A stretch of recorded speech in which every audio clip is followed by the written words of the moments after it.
Uncertainties are killing. Abhinay, I was speaking to Mr. Anil Swaroop and he in fact seemed to be very upset with the tone and tenor.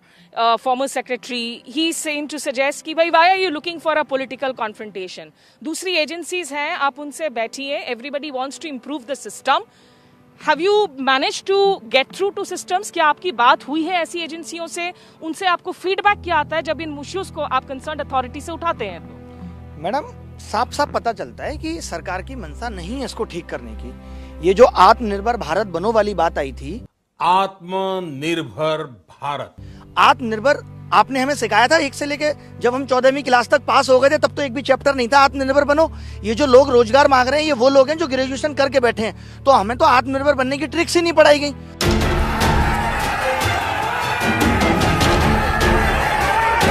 अब आप आगे बढ़ाओगे, आगे वो आत्मनिर्भर बन जाएगा आज से 10 साल बाद, तब वो जॉब नहीं मांगेगा. हम तो वो लोग हैं 90s के जिनको आत्मनिर्भर बनना सिखाया ही नहीं गया. तो हम कहां से जॉब लें? जब आपको पता होगा कोई वैकेंसी निकाली जाती है तो उसके लिए पहले बजट निर्धारित हो जाता है और आप 4 साल पी जाते हैं. इसका मतलब आप वो बजट भी खा रहे हैं 4 साल तक बैठ के. जो सैलरी उनको दी जानी थी वो भी आप खा गए. सरकार एग्जाम करा के भी सिर्फ रेवेन्यू वसूल रही है. एक क्वेश्चन आप एग्जाम में गलत देके 100 रुपए वसूल रहे हो बच्चे से. आप रेलवे का एग्जाम भर्ती करा रहे हो, 700 रुपए फीस लेके कहते हो. ये जो 4 साल का आप ब्यौरा दे रहे हैं, तो इन 4 सालों में तो सरकारें भी बदल जाती हैं, पार्टियां भी बदल जाती हैं. 8 साल से इंतजार कर रहे हैं ना. 8 साल में तो नहीं बदली पार्टी. मैं तो सिर्फ 8 साल की बात कर रहा हूँ. इन 8 सालों में ही तो नौकरी का ये हाल हो गया. उससे पहले इतना बुरा नहीं हुआ था जितना बुरा अब हो रहा है. अब तो डिजिटलाइजेशन था. डिजिटलाइजेशन के नाम पे क्या है?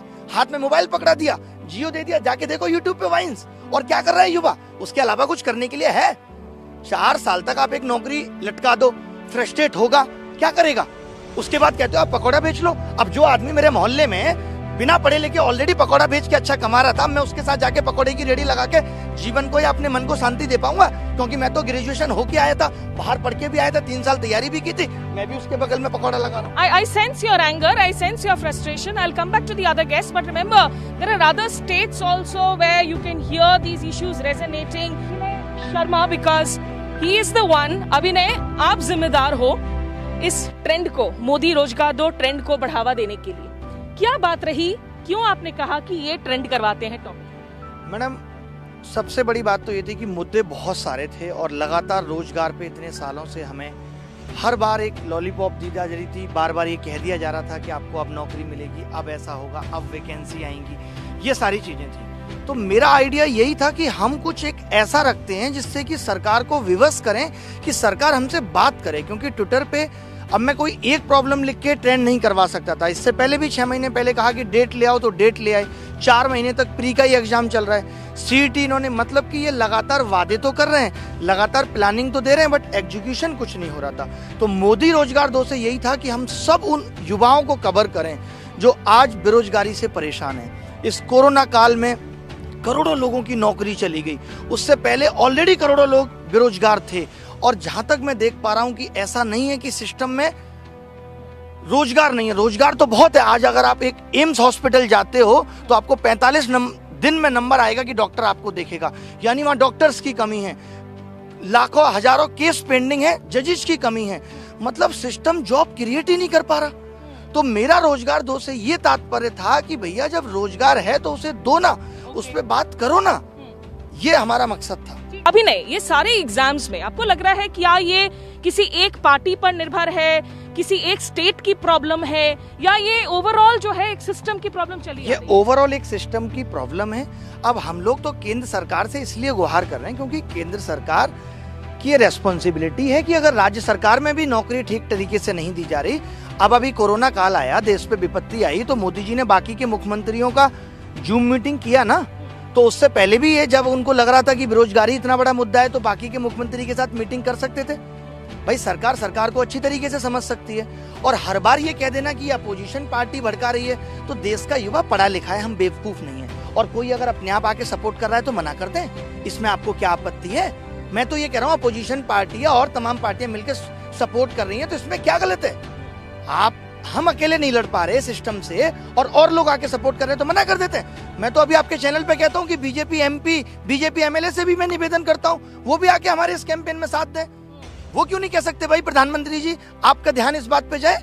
तो मैं इस चीज को भी गलत नहीं मान रहा। हम तो अब आगे आंदोलन करेंगे भी, तो ये भी खुल के कहेंगे कि सभी पार्टियों से अनुरोध है, खुद बीजेपी से भी अनुरोध है कि आप लोग भी आए और हमारा साथ दें। हमें किसी का साथ लेने से ऐतराज नहीं है अगर सपोर्ट मिल रहा है तो।